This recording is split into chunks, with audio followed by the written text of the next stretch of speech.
Наскоро бяхме на кръщене на наши приятели на дечицата и реших да им направя подарък, като им направиме с най-милите моменти албум.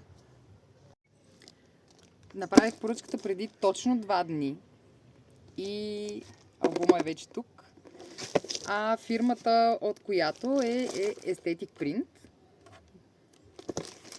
Пристига в кашонче, опаковано, за да не бъде измачкано.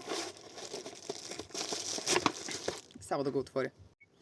Ето така идва опакован самия албум в кутия.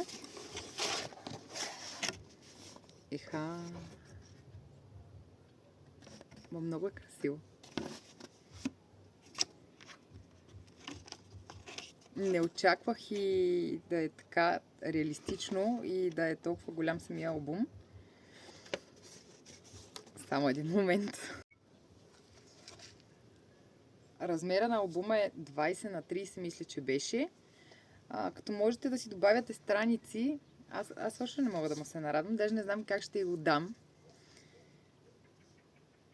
Събрала съм най-хубавите им моменти. Наистина качеството е повече от уникално.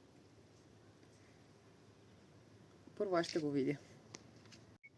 Да ви покажа в 2 страници как изглежда самия албум. В смисъл, това са най-милите им моменти. Другите, които са по-така, нали, не съм ги слагала.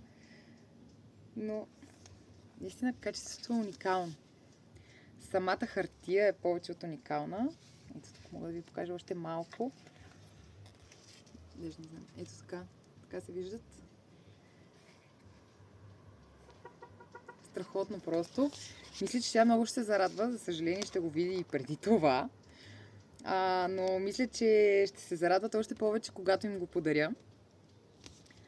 Ако и вие искате да си направите капсула на времето или да запазите най-милите ви моменти, може да се възползвате от услугите на Aesthetic Print.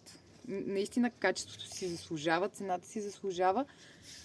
Ще оставя линк отдолу в описанието на страницата им.